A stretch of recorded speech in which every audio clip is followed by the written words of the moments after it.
Welcome to NerdWallet's Smart Money Podcast, where you send us your money questions and we answer them with the help of our genius nerds. I'm Sean Pyles, and we're joined by NerdWallet Autos writer Shannon Bradley to help us navigate the winding roads of car buying in 2024. So, Shannon, can you start by giving us a quick explanation of how Carvana works? Yes, Carvana is an online-only car retailer, and they sell and buy used cars only. They also take trade-ins. And, based upon the listener's question, I think the most important thing is that you can request an offer for your car right on the Carvana website, as long as it's a 1992 model or newer. And it's a pretty simple process. They're going to ask you for your 17-digit vehicle identification number, more commonly known as your VIN, or your license plate number. They're going to ask you for mileage, the vehicle condition, vehicle options. And then if you have a loan or a lease on the car, they'll ask you for information about that too. So other than Carvana's iconic car vending machines that you see dotting the landscape in different cities, what makes it different from going to a dealership or to CarMax? Well, let's talk about CarMax first. CarMax is an online retailer too, and they're very similar to Carvana. I think one of the biggest differences when you sell your car between the two is how you get your car to the retailer.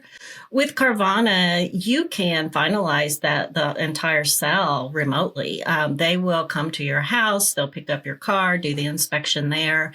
You do have to be within one of their service areas, and there could be a small fee if, depending upon how far you are from their hub. CarMax, on the other hand, they offer pickup, but only at limited locations in 4 states. So more than likely, you're going to have to take your car to a CarMax store for inspection. And depending upon where you live, that could be quite a distance. So if you compare, these types of online retailers to a dealership, I think 2 of the biggest differences are convenience and being able to negotiate the what's offered for your car. Again, with Carvana, you can potentially complete the entire process of selling your car right from your home. But when you get an offer from Carvana or CarMax, it's not negotiable. Whereas if you sell to a dealership, you can attempt to negotiate that offer. So car buying and selling is a notoriously frustrating process. Are there any common complaints about how Carvana handles this process that maybe are distinct from other ways of buying and selling a car? On the selling side, I'm not aware of too many complaints. In fact, it was kind of funny. Over the weekend, I had a friend on Facebook ask this very question. And so I was monitoring responses of people. And, they were saying that, it was a fast and easy process to sell their car to Carvana. On the buying side, I think, the thing is you have to remember that when you buy a car from Carvana, you can't test drive it. You can't inspect it. And, on occasion, I've heard of people receiving a car that they didn't feel really matched what was represented online. But I think the thing, to keep in mind there is that Carvana offers a 7-day money-back guarantee with a limit of 400 miles. So, when you get your car, just take that time to really test drive it and get a very thorough inspection done. So with Carvana, people go with Carvana because it seems like a really easy way to buy or sell a car. And you can potentially just have the car dropped off at your front door, but that doesn't mean that you still don't have to do your due diligence and then get that inspection to make sure the car is as good as they are telling you it is. Yes, exactly. And they will allow you to, I think, return a car up to 3 vehicles. So, there's a quite a bit of leniency in there in order for you to make sure that, what you thought you were getting is actually what you got. And then if not, you can, return it and get another one. So, there is some leeway there. And then the other thing that I was just going to mention, because I think a lot of people have heard about this because there was a lot of media coverage about it. It was in late 2022, early 2023. there was an issue with Carvana buyers.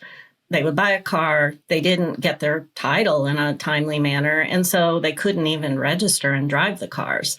And that's something that, our autos team has been monitoring. It doesn't seem to be the issue that it has, a year ago.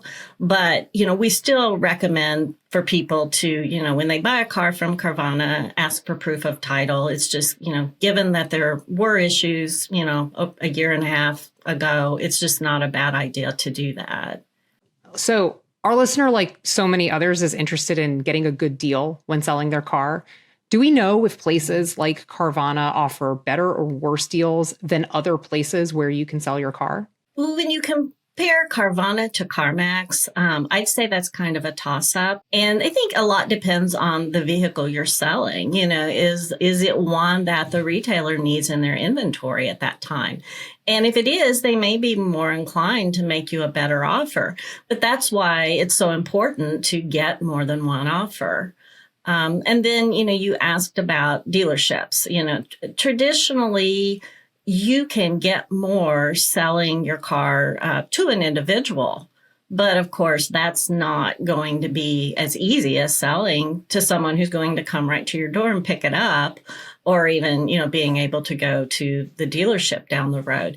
But dealerships, they do tend to, their offers tend to be the lowest. But again, it depends on the car that you're selling. Right now, we're seeing that like Toyota, both new and used cars are low inventory for Toyota. So, if you have a type of car that a dealer is really needing on their lot, you may be able to negotiate a better deal. Thanks for watching. I'm Sean Pyles, host of NerdWallet's Smart Money Podcast. If you learned something new today, hit like and subscribe and share with your friends. Also, listen to NerdWallet's Smart Money Podcast wherever you get your podcasts.